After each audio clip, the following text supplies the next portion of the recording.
ভগবানের হাতে 3 রকম বাঁশি থাকে। কি কি? বেনু, বংশী, মুরলী।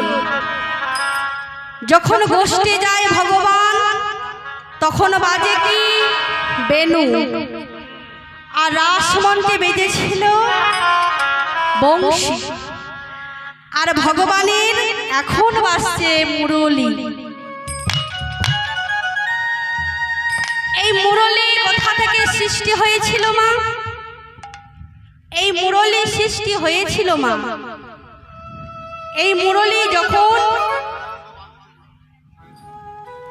ব্রহ্মা নিষ্কাম যজ্ঞ করেছিলেন। এই মা ব্রহ্মা একটি যজ্ঞ করেছিলেন। কি যজ্ঞ? না, নিষ্কাম যজ্ঞ। এই নিষ্কাম যজ্ঞে 25 পর্ব বাঁশ উঠেছিলেন। 25 পর্ব বাঁশ উঠে 9 পর্ব দিয়েছিল কাকে? না, বিষ্ণুর হাতে ধনু। আর 7 পর্ব দেওয়া হয়েছিল রামচন্দ্রের হাতে ধনু। 5 পর্ব দেওয়া হয়েছিল হর হর মহাদেবের হাতে ধনু। 3 পর্ব দেওয়া হয়েছিল মহাভারতের তৃতীয় পাণ্ডব অর্জুনের হাতে গান্ডব ধনু। আর 1 পর্ব বাকি ছিল। সেই 1 পর্ব সেই বাঁশ দেওয়া হয়েছিল ভগবানের শ্রীকৃষ্ণের মুরলী। এই মুরলী জানলাম, এবার জানবো বংশী। বংশীটাকে না ভগবানের 10 অবতার। 10 অবতারের মধ্যে ভগবান রূপ ধারণ করেছিলেন পরশুরাম। এই পরশুরাম যখন রূপ ধারণ করে জনক রাজার মেয়ে, জনক রাজার মেয়ে কে গো? সীতা। সেই সীতাকে দেখে পরশুরামের পছন্দ হয়েছিল। জনক রাজাকে বলেছিলেন, আপনার মেয়েকে আমি বিবাহ করতে চাই। তা জনক রাজা বলেছিলেন, আপনার মতো যদি জামাই পাই আমি, তাহলে তো আমার সৌভাগ্য। তা দেখুন, আমার মেয়ে তো ছোট, যখন বড় হবে আমার মেয়েকে আপনার হাতে তুলে দেব।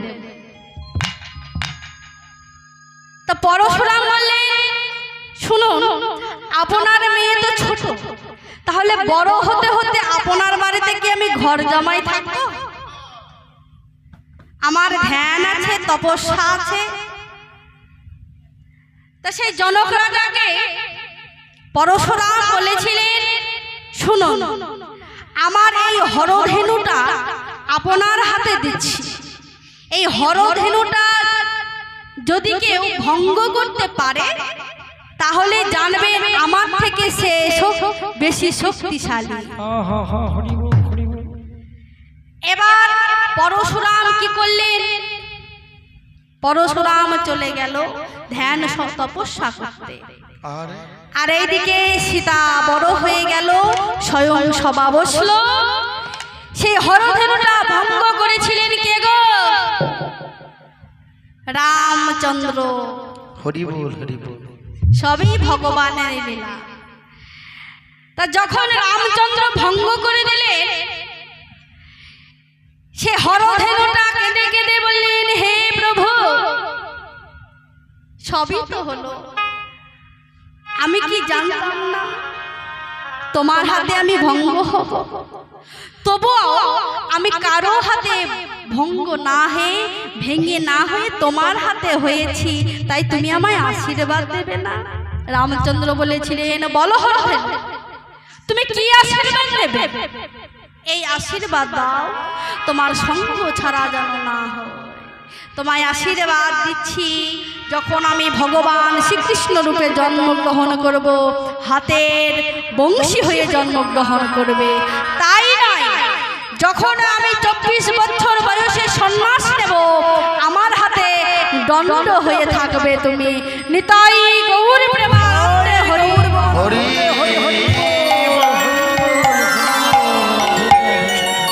নিমাইয়ের হাতে যে দণ্ডটা থাকে সেটা হলো হরধেনু।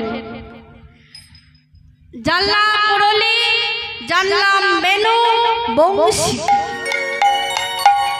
এই বংশীটাকে না, বংশীটা হলো পাগ দেবী সরস্বতী। পাগ দেবী সরস্বতী ভগবানকে বললেন, ভগবান আপনার অমৃত পান করতে চাই। সর্বনাশ, আমি কাউকে আমার মুখে অমৃত পান করতে দিয়ে না। যখন ভগবান বললেন, তখন পাগ দেবী সরস্বতী রেগে গিয়ে হীরক সাগরে ধ্যান করতে লাগলেন, তপস্যা করতে লাগলেন। সবাই বোবা হয়ে গেল। স্বর্গের দেবদেবীগণ ছুটতে ছুটতে গিয়ে, প্রভু এই জগতে সবাই যদি বোবা হয়ে যায় তাহলে তো সর্বনাশ হয়ে যাবে। তুমি একটা কাজ করো, তুমি ওই পাগ দেবীকে সরস্বতীকে তুমি দেখা দাও। ছুটতে ছুটতে পাগ দেবী সরস্বতীর কাছে গিয়ে বলেন, তুমি কি চাও? প্রভু তোমার মুখের অমৃত পান করতে চাই। এখন নয়, আমি তোমায় কথা দিলাম, যখন আমি ভগবান হয়ে শ্রীকৃষ্ণ রূপে জন্মগ্রহণ করব, তখন আমার হাতে বেনু হবে। আমি যখন বেনু বাজাবো, তোমার আমার মুখের অমৃত পান সুধা করবে। নিতাই গৌর প্রেমানন্দে হরি বল।